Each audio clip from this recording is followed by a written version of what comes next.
Hi guys, and welcome to Hippocampus Family, where we tell our story about raising 4 crazy children in the wonderful city that is London, with homeschooling, parenting hacks, and London life all thrown in there. So what we're doing in this video, well, on our last one, we were talking about the different methodology that you can do in homeschooling, and so we thought we'd have a bit of a chat about why we decided to pick eclectic. I hope it's useful. Don't know how this is going to turn out, but here we go. I'm the silent partner in this business, I tell you what. Yeah, he just did what I was told. No, it was... I didn't do what you were told. No, you did what I told you. No. There you go. But I think we did have a proper talk about it. It wasn't just me telling you, that's it. You can't do that. I'm mad. It's fine. Don't do that anymore. Okay. It wasn't just me telling you, like, this is what we're doing. I think we looked at the methods together, didn't we? We looked at some other random YouTube stuff and read things. Well, I think that in the end what we did is we tried to have a bit of a structure, but the problem was finding the structure. Because on one hand, let's face it, you've got hippiedom going on, right? Both my parents were hippies. This is what he's referring to. They're not hippies anymore. Let me point that one out. But in my case, my schooling was very rigid. Yes. Right? Yeah. And so that means that probably my default setting on my view of how school should be is probably way more rigid than yours.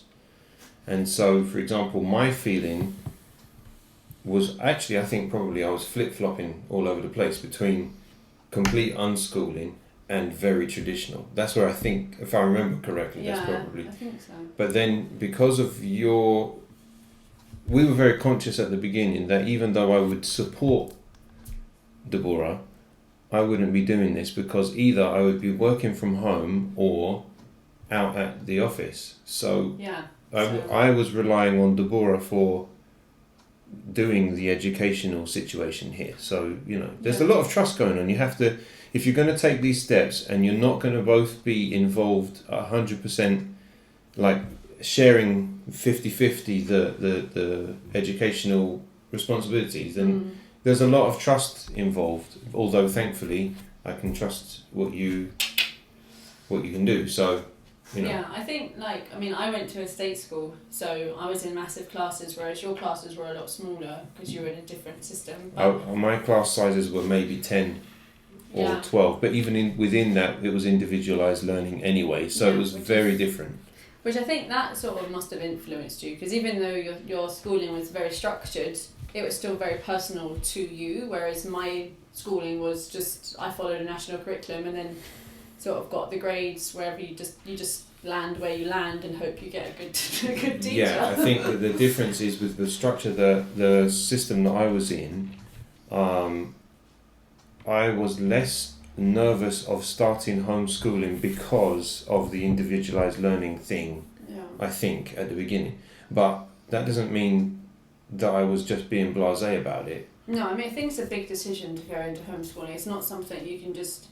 I think a parent's coming out of lockdown, it's not going to, thinking, oh yeah, I'm going to homeschool. Great if that's what you're going to do. But it's not something that, personally, I think you can just sort of stab at. No. And it's something that you have to really consider for your family, and that's what we did, didn't we? We did a whole pros and cons of...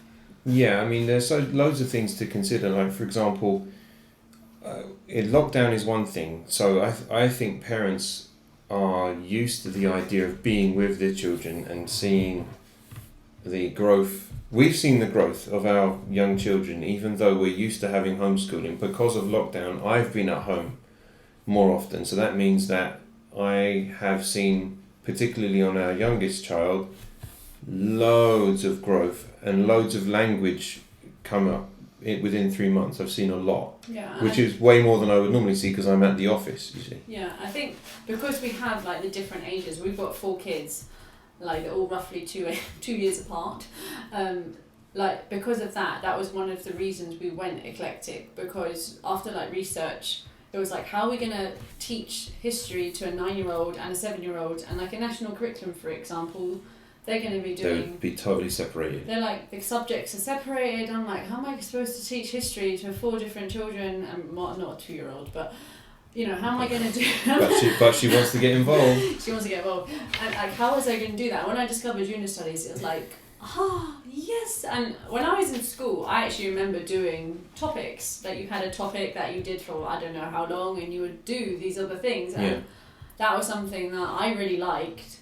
And so that's something, I think because we have the different age children's, that's one of the reasons unit studies took such a big precedent. But what happened in our case, I remember quite clearly, we were driving, and that's when we decided, okay, so if we do such and such study, such and such subject for January and such for February and so on and so forth, and then that made the planning way easier, I think. Yeah, I mean, because it gave you something quite clear to focus on and say, okay, within that I can do blah blah blah blah blah.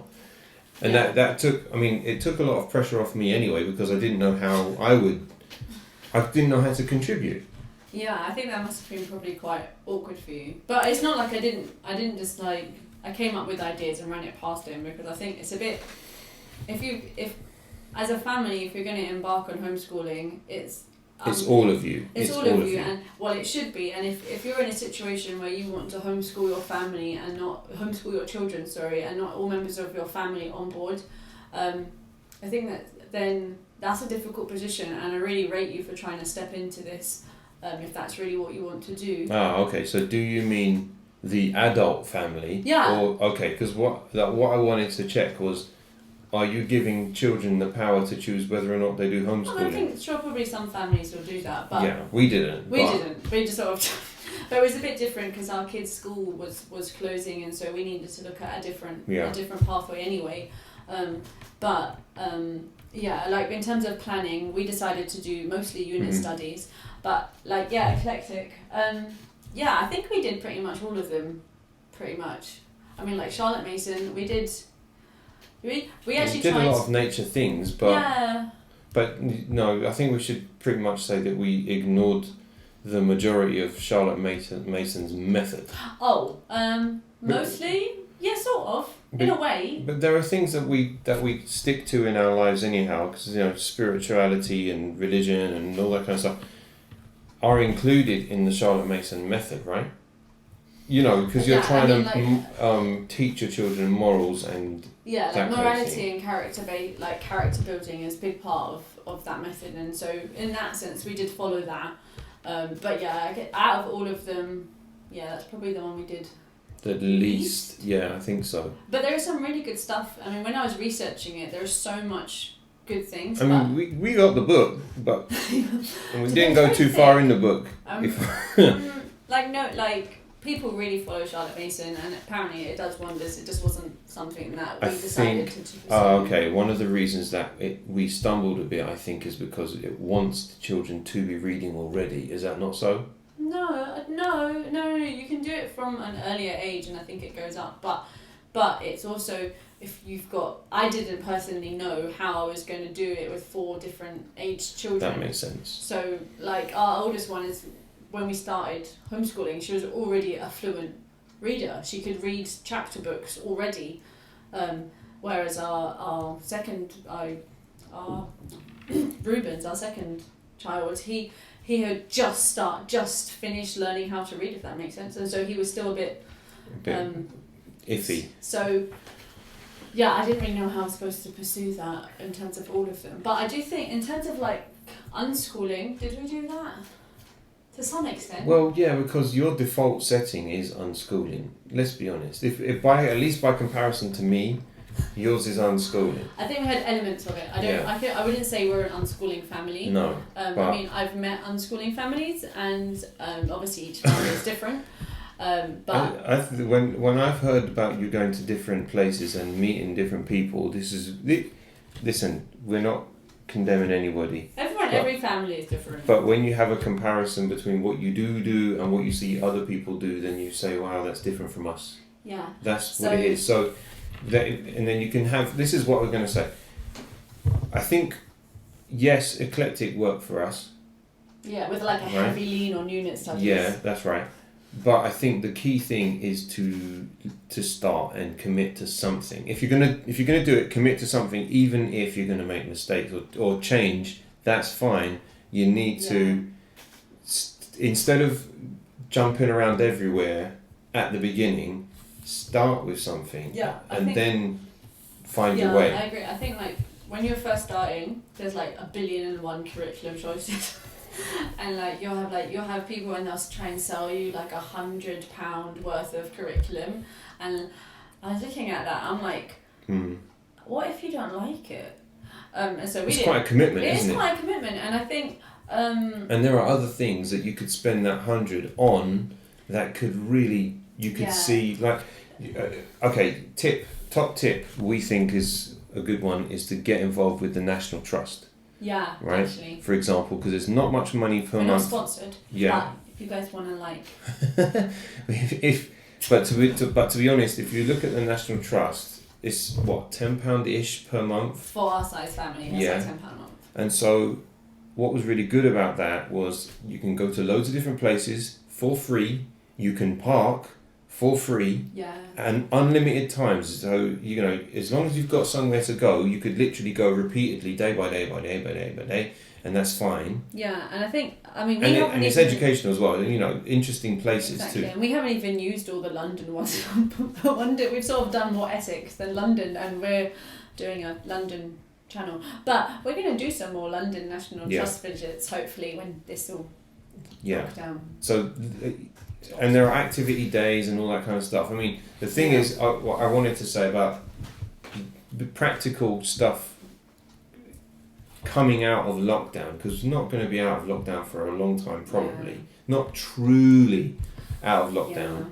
Then one thing that I think parents who are considering this now while we're in, I don't know, in medium lockdown, let's say, right? Well, are the museums opened up yet?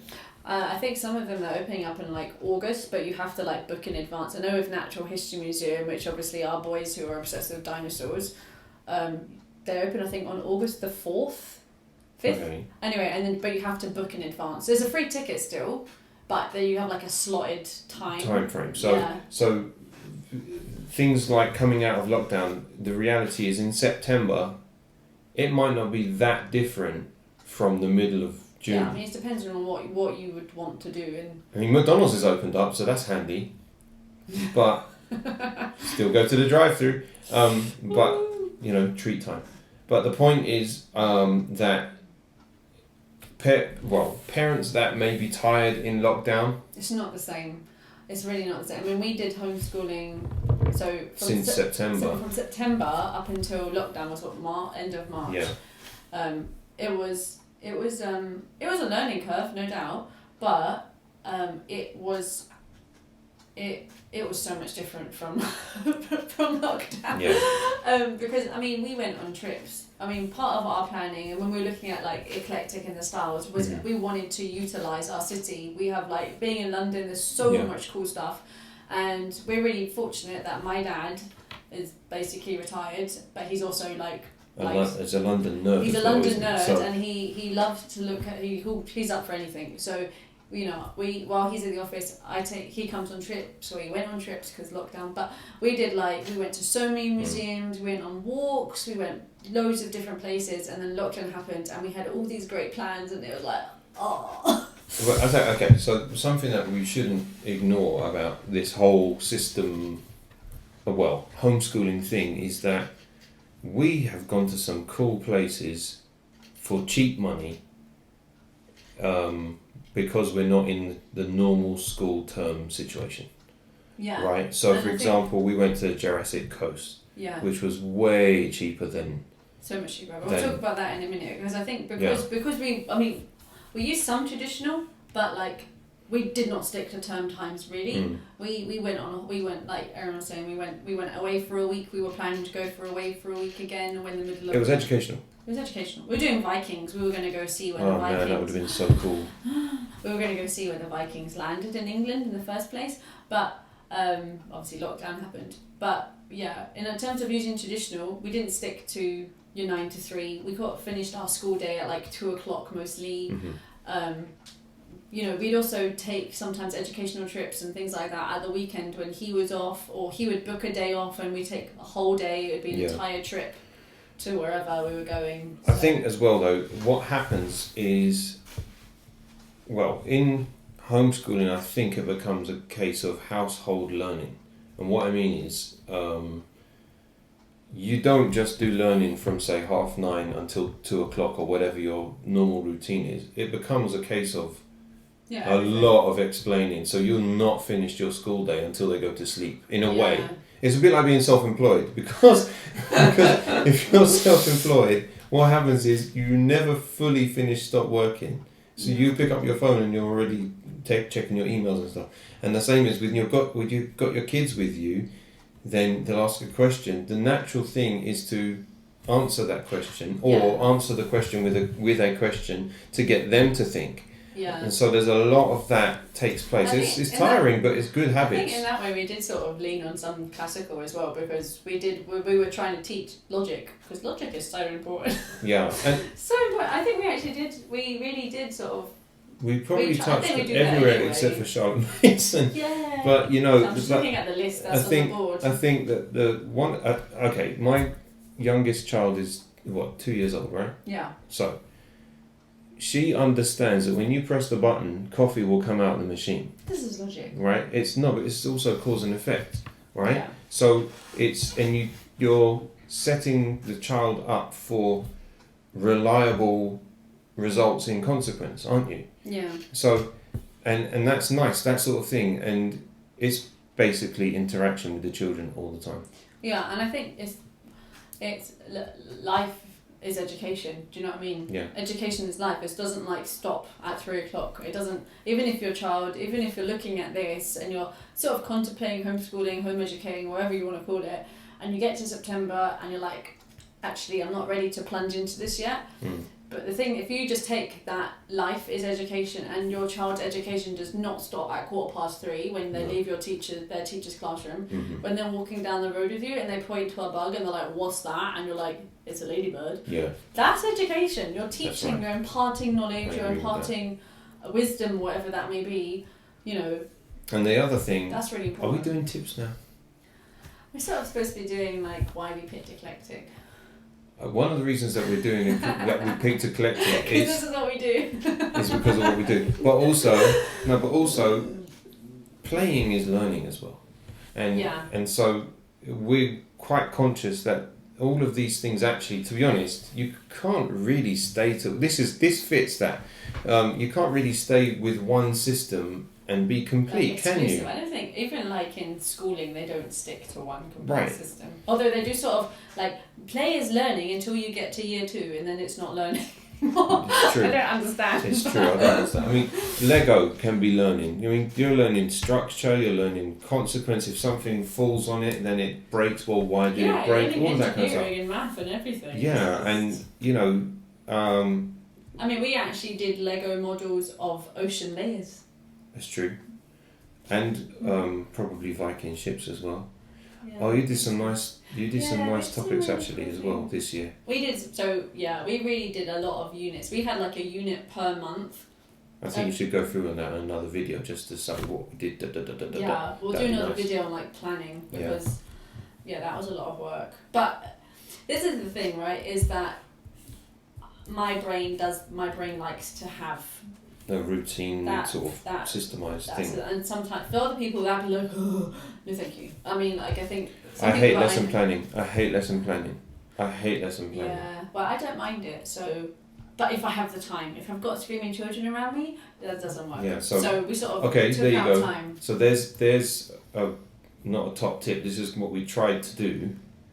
We weren't necessarily successful, but we tried to do was, yes, you took your time, but also I was responsible to try and give you time there. Yeah. Right? So either take the children out and do stuff, or go to Granny's house, or I don't know. Even if it was just you were the one putting the kids to bed.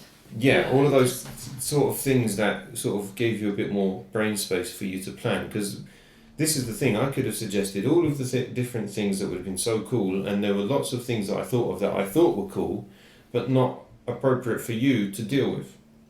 Yeah. And, I think like for example, it would have been so brilliant if we could have, I don't know, done more computer stuff.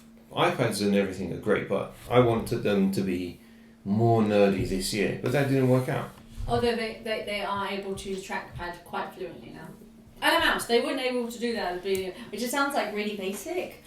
Really bad. They can use a mouse, which to be honest, up until this year we haven't put really. an iPad in front of them, and that's a different thing. Yeah, but if you think about it, up until this year, we had never really let technology loose on our kids, really. I think that was quite a conscious choice, wasn't it? Yeah, it was like we sort of made it that we were gonna put like educational games on the iPad so they can get used to that, because I don't think they had really used, now that I think about it, before. They certainly hadn't used a laptop or a mouse before. That just shows. I mean, obviously, like in their school, but not like. Not in a serious way. Not at home at all. Which. Well, that's another thing as well. I don't know. That's not. I mean, if your kids are using things before, then great. But that's just. We just made that. We just made that choice. I think that it was a bit. We were going to slow tech down a little bit, because I think, well known from my experience growing up, that as soon as I was involved with the computer, there was nothing else in the world for me. I wanted the computer. So I think there was a little bit of that happening, where slow them down because they're going to soon come across computers, and then wham, it'll be, a really, really important part of their life, because they want it. That's the thing. I think it's quite difficult, and you tell the. Like Ellie, she was doing English, and it's like she doesn't understand a word. Like, there's a dictionary.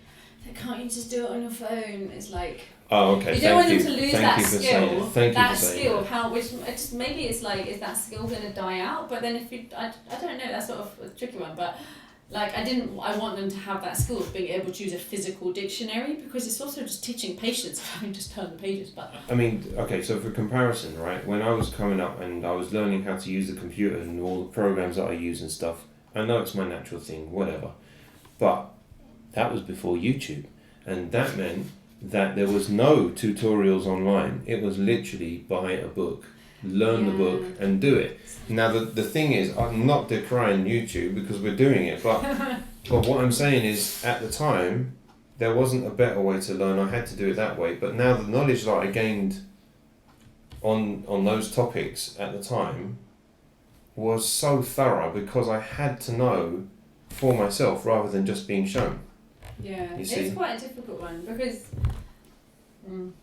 And that's surely that goes back. It's also that's a bit classical, because it's also teaching. It's the process of learning. It's not just the content. It's not just the information. It's learning. How do you learn? How do you get to that point? Right. So surely those things that we've just discussed, all of that stuff, things from our past and the way that we learned, will have affected how we expect our children to then learn.